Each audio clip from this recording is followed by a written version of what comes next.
Chapter 12. Following a Clue. Although highly elated at what she had learned from the Tophams, Nancy Drew was at a loss to know how to proceed. Undoubtedly, the old Crawley clock was set up in the bungalow at Moon Lake, but to get there was another matter. Nancy was determined to profit by the information, but was confronted with a number of serious problems. Moon Lake was located among the hills 40 miles away, and the roads were not of the best. Nancy did not know the exact location of the Topham cottage. Then, too, she needed an excuse for making the long trip. If the Tophams learn I have gone to Moon Lake, they may become suspicious, she counseled herself. I must think of some excuse to broadcast as a smokescreen.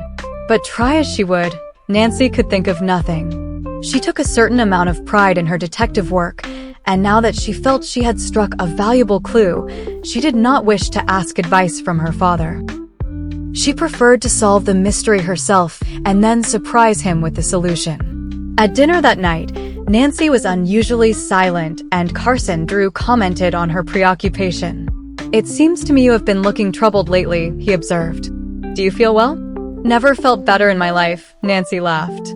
Just the same, I believe you need a vacation. I realize that it isn't easy for a girl your age to look after a big house like this. After a time, the responsibility gets to be wearing. How stupid of me, Nancy exclaimed. In her excitement, she permitted a fork to fall from her hand and clatter against the plate.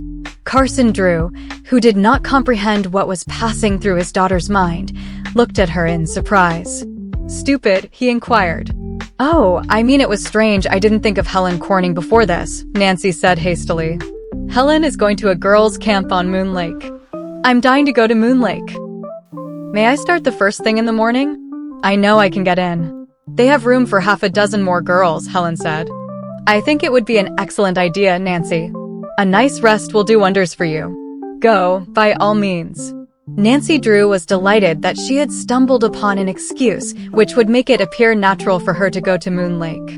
Early the next morning, after packing a suitcase, she started off in the roadster. As it was not out of her way to go by the river road, she decided to stop at the Horners and give Grace the dress goods she had promised her. As she drove in at the gate, one glance told Nancy that something was wrong. She saw a number of dead chickens in the barnyard, and as the Horner girls came toward her from the direction of the hen house, it was evident that Allie had been crying. Why, what is the matter? Nancy asked quickly. Oh, it's my chickens, Nancy. They're all dying. I can't understand it. This morning when I went to feed them, I found 10 dead. I'm so discouraged. And yesterday a fox took 2, Grace added. I guess fate is against us. I'm afraid I'll lose all of my chickens before I get through, Allie declared unhappily. I don't know what is killing them. They seem to have a strange disease. Allie is all broken up, Grace said quietly. She's worked so hard with her chickens. Most of them are pets. And then, we need the money so badly. Now that dressmaking has fallen off, the chicken money is our only means of support. Please, won't you let me help? Nancy begged, reaching for her pocketbook. Accept a little loan to tide you over? Grace shook her head firmly. Thank you for your kindness, Nancy, but we can't take your money. We'll manage somehow. If only Uncle Josiah had provided for us. Allie sighed. You haven't learned anything more about the second will, Nancy? I haven't anything definite to report, Nancy replied, evading the question. She did not wish to raise false hope, and she thought it best not to tell of her discovery. But I'm still hoping we'll be able to trace the will. I doubt it, Grace commented pessimistically. I'm on my way to Moon Lake now, Nancy told the girls. I stopped here to deliver the dress goods. She handed a package to Grace. The pattern is inside and I'm easy to fit, so you'll have no trouble. Grace's face brightened as she accepted the bundle. Oh, Nancy, I can't thank you. It is I who should thank you, Nancy laughed. And now let me pay for the dress in advance. Again, Grace stubbornly shook her head. Not until the work is finished. That isn't good business. Nancy saw that Grace and Allie were too proud to accept help and regretfully abandoned the idea of trying to give them money. I'll come back in a few days for a fitting, she promised as she prepared to drive away. Nancy's talk with the Horner girls had left her rather depressed, for she realized that in spite of their pride, Allie and Grace would soon be forced to accept charity. Oh, if only she could help them. And poor old Abigail, Nancy thought. If Josiah Crowley had used a grain of sense, things wouldn't be in such a muddle. Nancy soon branched off from the river road and headed south toward Moon Lake. The highway was little traveled, and it was necessary for her to devote all of her attention to driving. The road had not been dragged after a recent rain, and the ruts were deep. Jagged rocks and stones were scattered in the path, and it seemed to Nancy that the hills went straight up and straight down. Presently, she noticed that the roadster had taken a strange notion to turn to the left of the road in spite of her efforts to keep it in the middle. Not without foreboding of trouble, she stopped the car and got out to make a tour of inspection.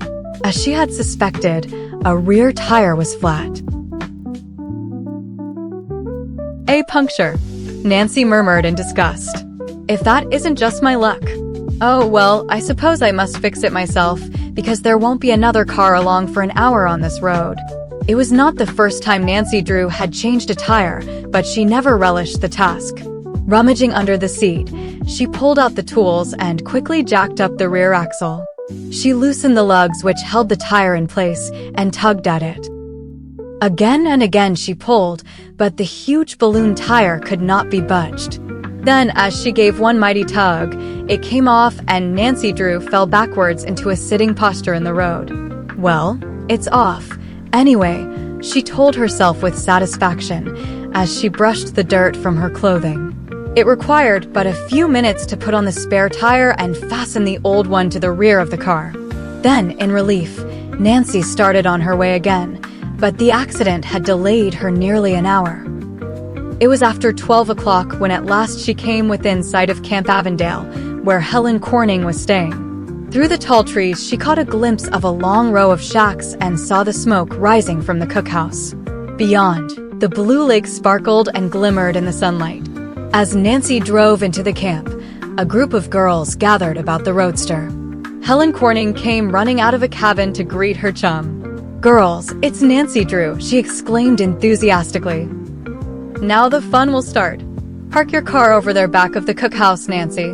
"Am I too late for dinner?" Nancy demanded. "I'm nearly starved." "You're just in time," Helen assured her. "Oh, Nancy, I'm so glad you came." "So am I. How long can you stay?" "Oh, I don't know.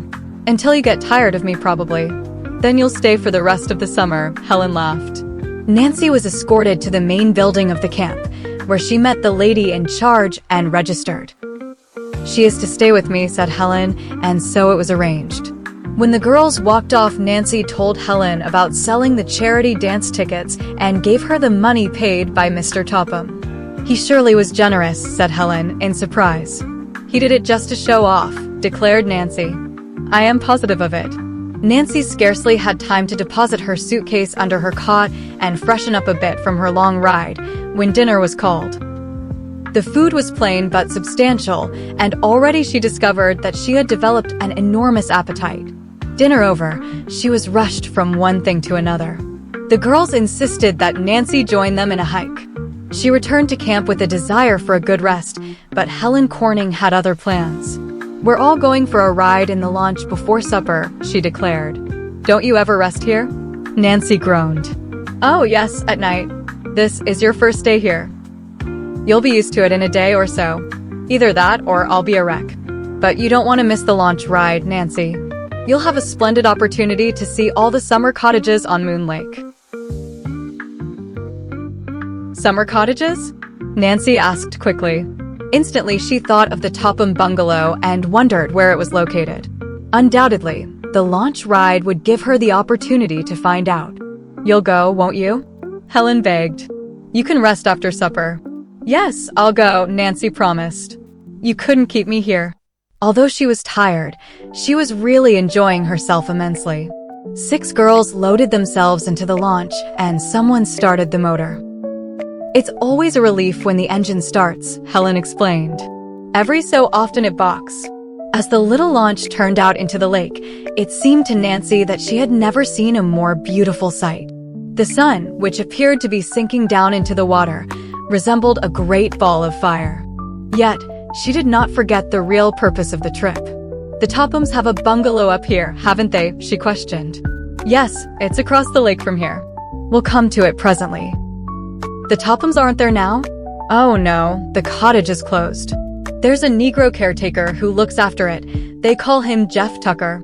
Is it hard to get to the place? Oh, not if you go by launch. But it's a long way if you take the road around the lake. I didn't know you were particularly interested in the Tophams, Nancy. Oh, they're no friends of mine, Nancy returned hastily. I was merely curious. After a time, as the launch chugged along close to the shore, Helen waved her hand toward a bungalow which was set back some distance from the water. The Tophams own that one, she informed her chum. Eagerly, Nancy turned her head and looked. She told herself that she would remember the location. We're going to have a wonderful time here together, Helen chatted happily on. Next week there's going to be a big dance too. Oh, there's so much of interest at Moon Lake, Nancy. You'll stay, won't you? Involuntarily, Nancy's eyes swept the shore and came to rest on the Topham bungalow. You're right, Helen, she agreed heartily. There are a number of interesting things here. Yes, if you want me to, I'll stay.